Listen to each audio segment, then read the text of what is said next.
नमस्कार साथियों, आज आप लोगों के लिए क्लास 10th का मोस्ट पीवीआई क्वेश्चन पहला चैप्टर आपका फिजिक्स है जो कि प्रकाश का परावर्तन है, उसकी क्वेश्चन लेकर आया हूँ।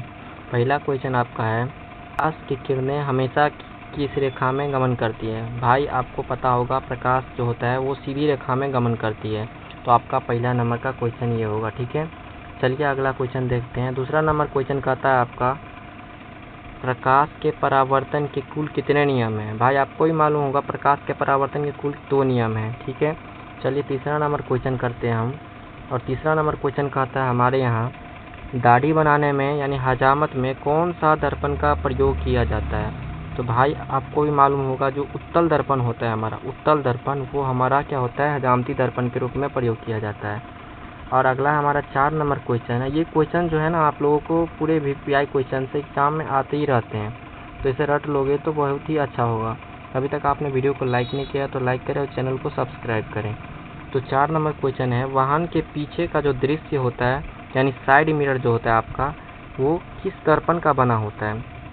तो वाहन का जो पीछे वाला जो दर्पण होता है नीचे साइड में जो दिया रहता है देखने के लिए, हमारा पीछे देखने के लिए, वो उत्तल दर्पण का होता है। और उत्तल दर्पण हमारा बड़ा वस्तु का छोटा प्रतिबिंब बनाता है। ठीक है भाई, चलिए आगे बढ़ते हैं 5 नंबर क्वेश्चन की ओर। और 5 नंबर में बोलता है, किसी गोलीय दर्पण की वक्रता त्रिज्या r है और फोकस दूरी f है, तो उनके बीच का संबंध बताने के लिए। भाई f बराबर क्या होता है, आपको बताएं, f बराबर r/2 होता है, तो f बराबर r/2 होगा। अगला है हमारा 6 नंबर क्वेश्चन। 6 नंबर क्वेश्चन कहता है, एक गोलीय दर्पण की वक्रता त्रिज्या 32 है, इसकी फोकस दूरी क्या होगा। ठीक है, फोकस दूरी यानी f बराबर r/2, तो r का मान 32 है, तो 32 का आधा क्या होगा भाई, 16 होगा। 16 दूनी 32 होता है। चलिए अगला नंबर क्वेश्चन 7 नंबर है आपका। 7 नंबर क्वेश्चन कहता है, समतल दर्पण द्वारा बना प्रतिबिंब सदैव कैसा होता है। तो समतल दर्पण द्वारा बना प्रतिबिंब काल्पनिक और आभासी होता है। नीचे आपका आंसर भी है, यहाँ पर दिया हुआ है। ठीक है, आप कारण भी पढ़ सकते हो, नीचे में दिया हुआ है, ताकि आप लोगों के लिए सुविधा हो। आइए पीडीएफ आप लोगों को टेलीग्राम पे मिल जाएगा। टेलीग्राम का लिंक भी अगर होगा तो मैं अटैच कर दूंगा आपके बायो में। ठीक है, चैनल के बायो में।